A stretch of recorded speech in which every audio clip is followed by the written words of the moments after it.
Morning everyone, it's election day today for the British Parliament, so thought I'd do you a video. I'm 57 and I'm a white van man.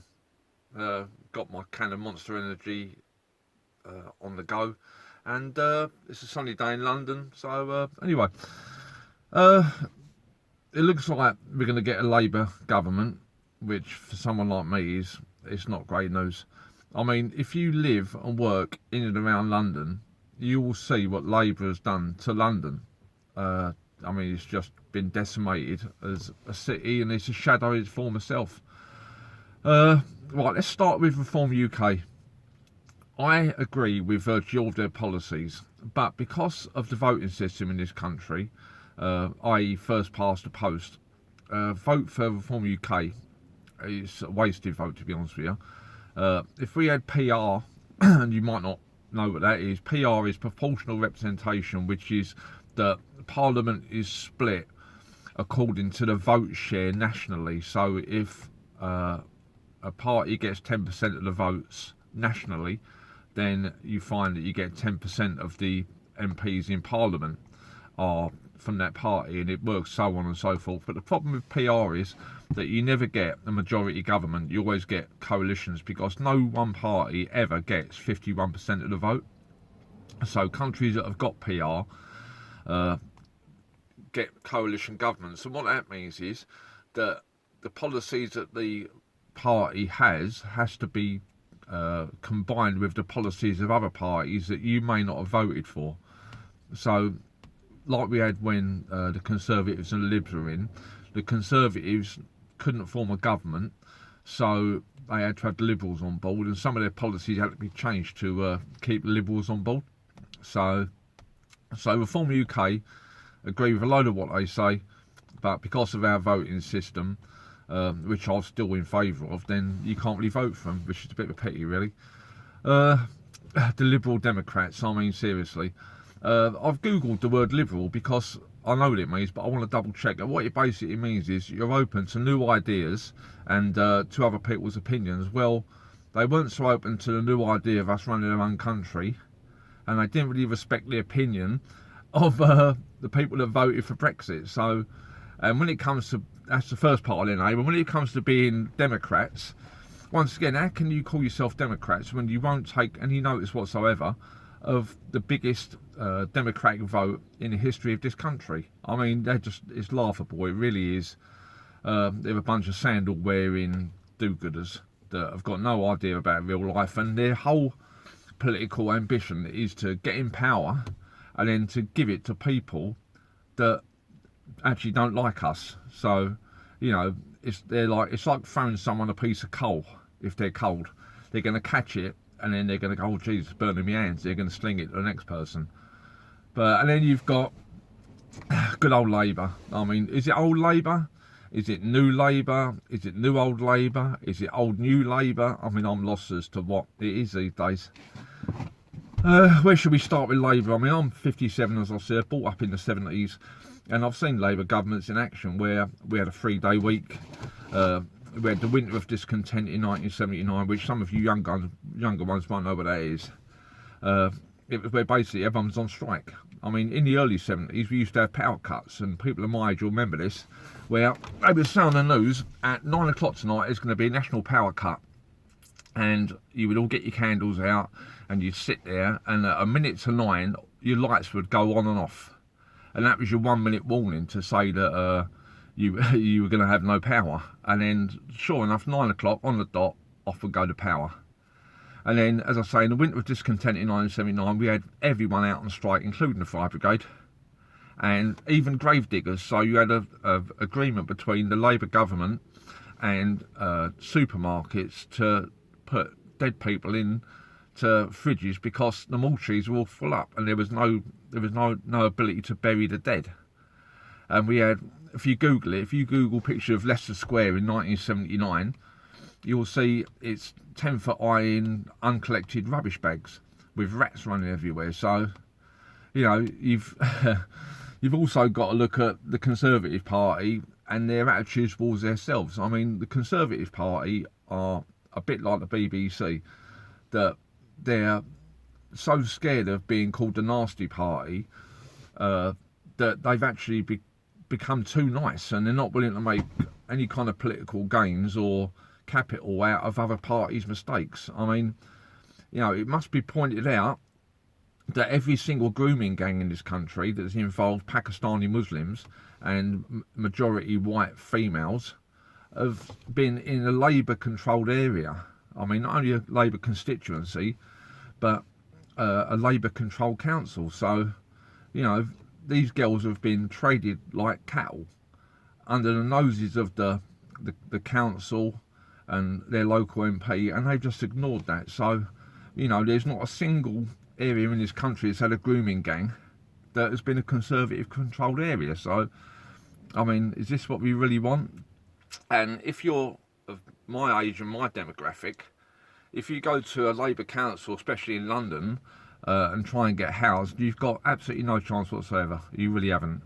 You've got no chance of ever being housed. It's just an impossibility. So this is why there's so many people of my particular demographic and age that are on the streets sleeping rough, because we're bottom of the pile, even though we've worked all our lives and we've paid taxes, but then we're not really wanted. So, and then when it comes to London, you've got the ULEZ and the congestion charge. I mean, Sadiq Khan, who is Mayor of London, who now is he's guaranteed to be Mayor as long as he wants, has just recently announced that he intends to charge electric vehicles congestion charge from next year. I mean, he released that statement a couple of days ago during the election campaign, so it was a good day to bury bad news, wasn't it? It's the old trick in the book. So you've gone out and you've spent thousands and thousands of pounds on a electric vehicle, and then lo and behold, you have to pay congestion charge on it. And then also, you guarantee not so long you have to pay ULEZ on it, even though it doesn't pollute, because it's all about money. It's nothing to do with the environment. I mean, whatever we do in this country with the emissions, it's going to make no effect whatsoever on global temperatures or end global warming, because we're just a small country with just a few people in it.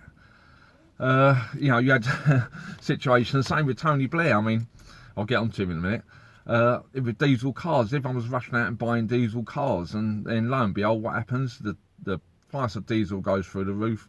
It costs you a fortune to tax and insure a diesel car, and everyone's stuck with them now, and they're absolutely worthless. I mean, when I was an apprentice, there were no diesel vehicles on the road apart from buses and lorries. All the vans were petrol, all the cars were petrol, and the only electric vehicle was milk floats. But that's Tony for you. And on the subject of Tony Blair, what people haven't really thought of is that this could be a route back into government for Tony Blair via the House of Lords. I mean, if you just said that David Cameron would have been Foreign Secretary when he walked away from his job after the Brexit referendum, people would have laughed. But he was ennobled. He was sent to the House of Lords, and he's become the Foreign Secretary, which in the grand scheme of things is the second most powerful person in the country. It's the second most important office of state, the Foreign Secretary. It comes in front of the Home Secretary and anyone else. And the Chancellor is even more important than the Chancellor. He is number 2. And there's nothing to say that Tony Blair couldn't be sent to the House of Lords, and then lo and behold, he pops up as Foreign Secretary, or he could even become PM again, because there has been PMs that have run this country from the House of Lords. The last one was Lord Salisbury. So there's nothing statute in law to say that you can't be PM if you are in the House of Lords. So, do you really think that Keir Starmer is the man for the job? He's not, is he? He's a wet weekend, and he's surrounded by people that are dangerous people, and people that don't love this country at all. They hate everything we stand for. They hate everything that we've ever achieved.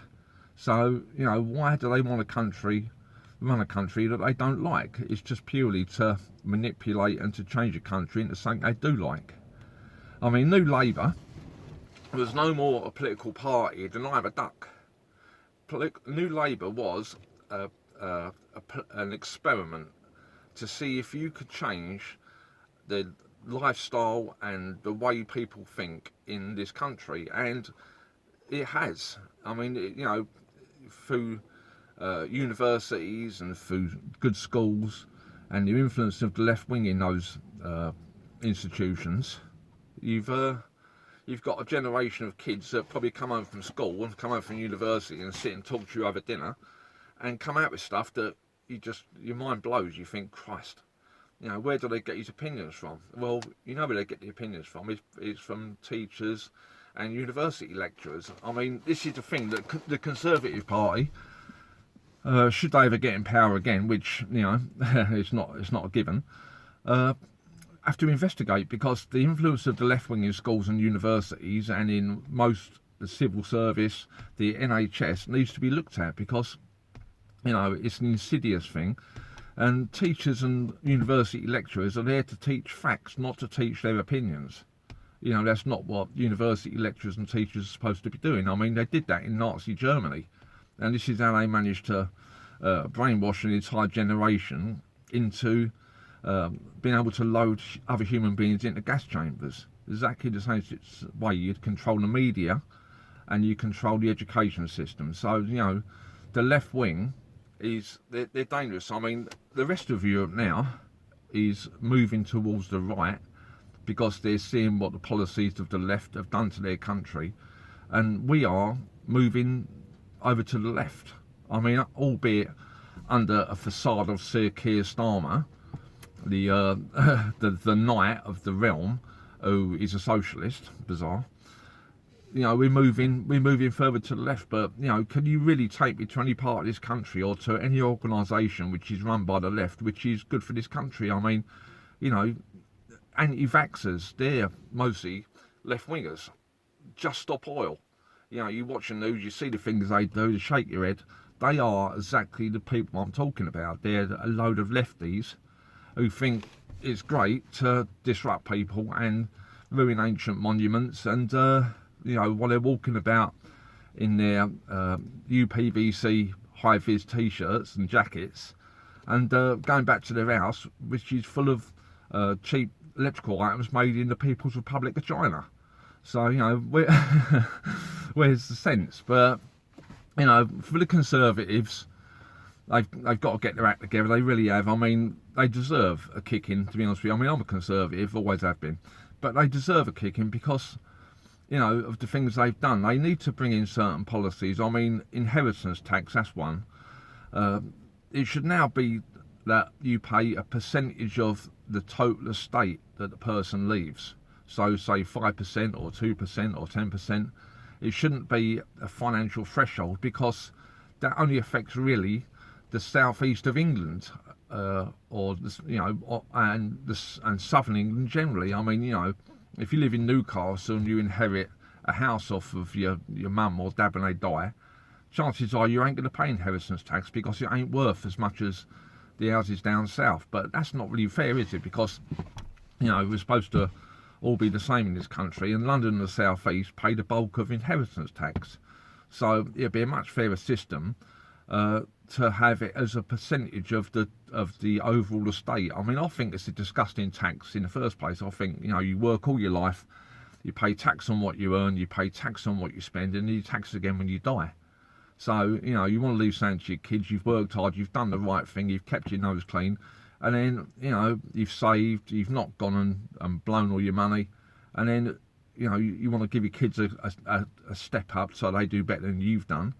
And then they're stuck with a load of bills from the word go. I mean, the only thing with inheritance tax that it would affect is the National Trust, because the National Trust get a lot of their properties through the wealthy not being able to pay inheritance tax on the properties that they inherit. So the National Trust come along and they do a little deal. And the National Trust get their houses that you can all walk around and they charge you. But another thing is, I believe that when a political party changes its leader during a mid-term, that should then trigger a general election, because these days we vote for the Prime Minister. We don't always vote for the party, unfortunately. I mean, in actual fact, in this case, I'm probably wrong. We're going to vote Labour because we're voting for Labour. But generally now, we vote for the PM, the person. So if that person that we've chosen to be PM is ousted or has to resign, then that should automatically trigger a general election, and that might make MPs who were under the pretense that they became MPs in the last election because they worked so hard, it might stop them voting out the person that the people voted for, because most of the new intake of MPs only became MPs not because they were fantastic, but because of Boris Johnson, because people trusted him, and they wanted Boris to be the PM. So you need to have a situation where if the political leader is removed, then that automatically triggers a general election, because otherwise that's not fair, is it? On the subject of the election today, when you go to the polling station, you're going to be asked to provide photographic ID.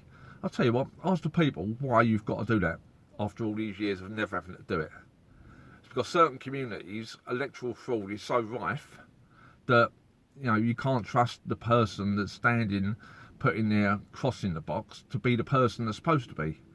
And once again, now we're changing our voting system for the sake of people that can't behave themselves. And that's the same as a lot in this country. We're having a policy now that if we have a problem, what we do is we normalise it, and then the problem goes away because it's not a problem anymore, because it's normal. So, and postal votes. I mean, if you look at the percentage of postal votes that are cast now, it's absolutely gigantic. But once again, you've got certain communities where the head of the household will sit down at a table and he'll decide how the whole house votes. So some houses you could have 10, 15 votes coming from one house, with one person deciding who the whole household's going to vote for. So, postal votes have always been about, but they should be as it was traditionally. If you was on holiday during the course of the election, then you're entitled to a postal vote. If you're old and infirm or disabled, or you genuinely can't get to the polling station, which as there's polling stations everywhere, I find hard to believe, then obviously you should get a postal vote. But it shouldn't just be because you can't be bothered to either walk 100 yards to the polling station, or you want to use the postal votes as a way of manipulating the voting system. And university students, they should also have to go home to their home address, and they should vote there. They shouldn't vote in the constituencies where they're at university, because most university students are only there for 3 years, and most parliamentary terms are for 5 years. So you get a situation where an entire city votes one way because of the student vote, when the actual people that live there don't want that party to be in power. So, jump on a train, go home and vote, or do a postal vote for that one. That's fine by me. But you shouldn't be able to live somewhere for 3 years and choose who the people are stuck with for 5 years. I mean, now that's not democratic, is it? That's not fair.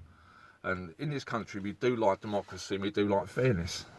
Apart from obviously when it comes to the European Union and this migrant crisis. I mean, I've said to people that have been moaning about this migrant crisis, okay, what are you going to do then? And no one knows, because all the time France are aiding and abetting these people and sending them to this country, which I don't blame them for doing, because they're not the greatest people in the world. We can't stop it. It's impossible. Once they leave French territorial waters, they're in international waters where the nearest country is duty bound to rescue them if they're in trouble. Once they get out of the international waters, they're in our waters, and we have to, by European law, which we should have left under Brexit. We should have left the European Court of Human Rights with our Brexit deal. We're duty bound to pick these people up, but you can't return them to France, but it's impossible. You just cannot. It's the way international law works. I mean, whether it's right or wrong, that's the way it is. So, all the time France are aiding and abetting these people who are generally leaving from no more than 10 miles of their coastline, which could easily be patrolled by the French Army or the French Navy. Then you can't solve this crisis. It's not a crisis, it's just a fact of life.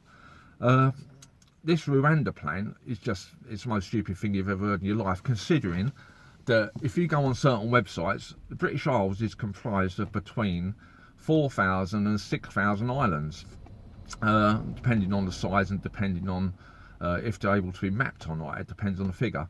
And only just over 200 are occupied. So, my policy would be to pick these people up off the beach and to take them up to an island off northern Scotland, maybe send the army to take care of them, have a reception centre like Ellis Island was in New York when all the immigrants were turning up there and they had to be vetted, and you know, your first stop was Ellis Island. Send these people there with prefabricated houses, with facilities to be able to feed them, give them food, give them a means of heating, and process their claims there.